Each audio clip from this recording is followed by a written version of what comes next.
নমস্কার প্রিয় দর্শক বন্ধুরা, প্ল্যানেট ত্রিপুরা নিউজ পেজের পর্দায় আপনাদের স্বাগত জানিয়ে শুরু করছি খবর দিনভর অনুষ্ঠানটি। দেখে নিন সারাদিনের গুরুত্বপূর্ণ খবরগুলো এক ঝলকে।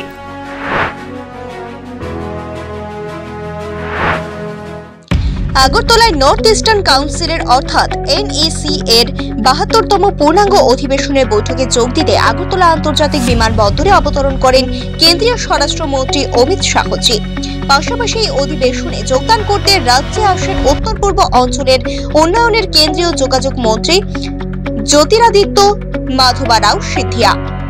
বিমানবন্দরে আন্তরিকভাবে অভ্যর্থনা জানাতে উপস্থিত ছিলেন রাজ্যের মুখ্যমন্ত্রী ডক্টর মানিক সাহা, পশ্চিম ত্রিপুরার সাংসদ বিপ্লব কুমার দেব ও রাজীব ভট্টাচার্য মহাশয়।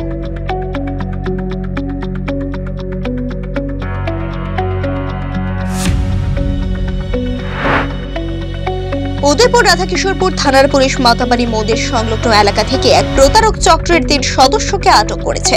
তারা গ্রামের সাধারণ মানুষের ব্যাংক অ্যাকাউন্ট ও চেক বই কিনে এবং পরবর্তী সময় প্রতারণার মাধ্যমে তাদের টাকা হাতিয়ে নিচ্ছিল। তাদের কাছ থেকে 5টি ব্যাংক অ্যাকাউন্ট, চেক বই এবং ATM কার্ড উদ্ধার করে। তদন্তে জানা গেছে এই চক্রটি বহিরাজ্যের ব্যাংক অ্যাকাউন্ট হ্যাকারদের সাথে জড়িত রয়েছে। প্রতারক চক্রের এই 3 জনের বাড়ি কিল্লা থানার অন্তর্গত এলাকায়।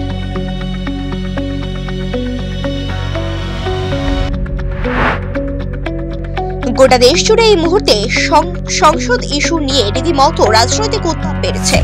এর মধ্যে ভারতের জাতীয় সংসদে দেশের গৃহমন্ত্রী অমিত শাহ আম্বেদকর এবং সংবিধান নিয়ে কুরুচিকর বক্তব্য এর প্রতিবাদে দেশের বিভিন্ন প্রান্তে সরব হয়েছে বামপন্থীরা। ত্রিপুরা রাজ্য বামপন্থী সংগঠন তথা ত্রিপুরা তপশিলি জাতি সমন্বয় সমিতির রাজ্য কমিটির পক্ষ থেকে আগরতলার মেলার মাঠ সহ রাজ্যের বিভিন্ন জায়গায় প্রতিবাদ কর্মসূচি সংগঠিত হচ্ছে। অবস্থায় তারা যেতে পারেনি। এই জায়গাতে বিজেপিকে ধর্মনিরপেক্ষ মানুষ আটকে। কুমারঘাট থানার পুলিশ পূর্ব কাঞ্চনবাড়ি এলাকায় নেশা বিরোধী অভিযানে নেমে 3 জন নেশা কারবারিকে আটক করেছে।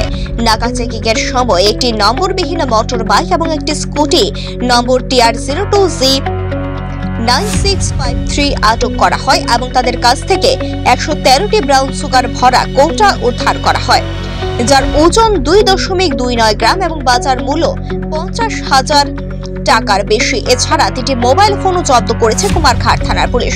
ধৃত 3 নেশা কারবারির নাম বাবু দেবনা বয়স 26, বাড়ি 82 মাইল এলাকায়; অজিত কুমার চাকমা বয়স 34, পেচারথল থানাধীন আন্দাইচড়া এলাকায়; আশিস চাকমা বয়স 25, পেচারথল নবীন ছড়া এলাকায়। স্টেশনের থেকে কুমারঘাটের দিকে আসার পথে তারা আটক করা হয় এবং তাদের জিজ্ঞাসাবাদে প্রাথমিক তদন্তে যেটা পাওয়া গেছে তারা কুমারঘাট এলাকায় আগামী 21 থেকে 25 ডিসেম্বর আগরতলার নেতাজি প্লেস সেন্টারের উদ্যোগে পেটুক সমাবেশ অনুষ্ঠিত হতে যাচ্ছে। এবছর নিয়ে তৃতীয়বারের মতো আয়োজিত এই ইভেন্টে সরকারি 3টি স্টল সহ মোট 43টি স্টল থাকবে, যেখানে বিভিন্ন প্রকারের খাদ্যদ্রব্য পাওয়া যাবে। পাশাপাশি সাংস্কৃতিক সন্ধ্যার আয়োজনও করা হবে। নেতাজি প্লেস সেন্টারের এই সাংবাদিক সম্মেলনে রাজ্যের মুখ্যমন্ত্রী সহ খাদ্যমন্ত্রী ও প্রশাসনিক কর্মকর্তাদের অংশগ্রহণের কথা জানানো হয়েছে। রাজ্যবাসীকে এই আয়োজনে অংশ নেওয়ার আমন্ত্রণ জানানো হয়েছে। সমাবেশের মেম্বার জয়দীপ আর এবং আগরতলা বাজের শুভদীপ দত্ত।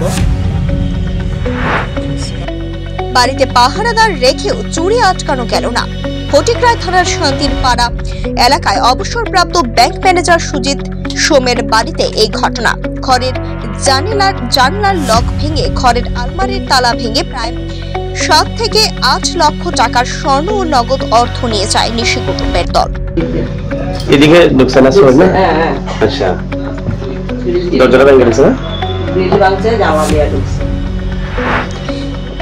দীর্ঘ 17 বছর পেরিয়ে গেলেও বাম আমলের অসম্পূর্ণ ব্রিজ এখনো সম্পূর্ণ হলো না। এর প্রতিবাদে চলিতাছড়ি এলাকায় স্থানীয় জনগণ সাবরুম আগরতলা 8 নং জাতীয় সড়ক অবরোধে বসে। জানা যায় এই ব্রিজটি চলিতাছড়ি এলাকার মানুষের একমাত্র যাতায়াতের পথ। ব্রিজ নির্মাণের কাজ আজ থেকে 17 বছর আগে ধরা হয়েছিল, কিন্তু আজও সেই ব্রিজের কাজ সমাপ্ত করা হলো না। প্রতিনিয়ত জীবন ঝুঁকি নিয়ে মানুষ এই ব্রিজ পারাপার করছেন। প্রশাসন কর্তৃক বারবার আশ্বাস দিলেও কাজের কাজ কিছুই হচ্ছে না। আজকের এই অবরোধে কমলমতি ছাত্রছাত্রীরাও অংশ নেয়।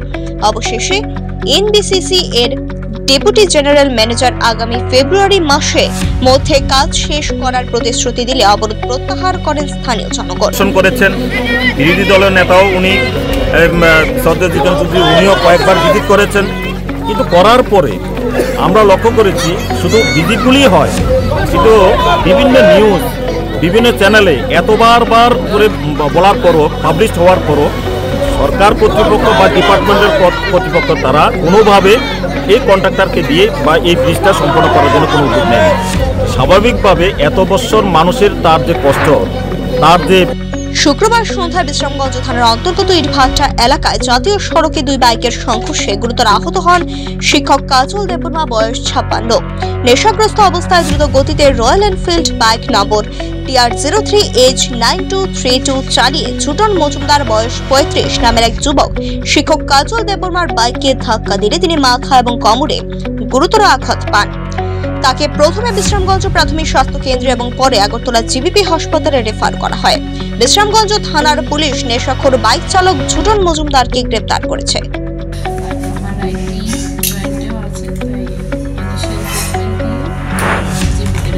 শুক্রবার বিকেলে বিশ্রামগঞ্জ টু মেলাখর সড়কে সুকুমার বর্মন মেমোরিয়াল হেলথ সেন্টারের সামনে 12 চাকার লরি ও একটি নম্বরবিহীন বাইকের সংঘর্ষে ঘটনাস্থলে বাইক চালক নিহত হয় এবং বাইকের পেছনে থাকা ব্যক্তি গুরুতর আহত হন।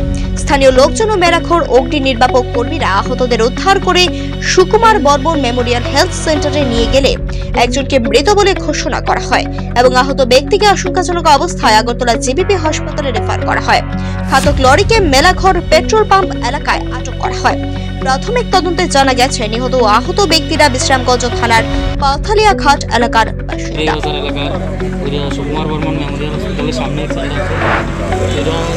ভারতের জাতীয় সংসদে দেশের গৃহমন্ত্রী অমিত শাহ আম্বেদকর ও সংবিধান নিয়ে কুরুচিকর বক্তব্য এর প্রতিবাদে ভারতীয় কংগ্রেস কমিটির নির্দেশে ত্রিপুরা প্রদেশ কংগ্রেস কমিটির উদ্যোগে আগরতলা কংগ্রেস ভবনের সামনে এক বিক্ষোভ কর্মসূচি অনুষ্ঠিত হয়।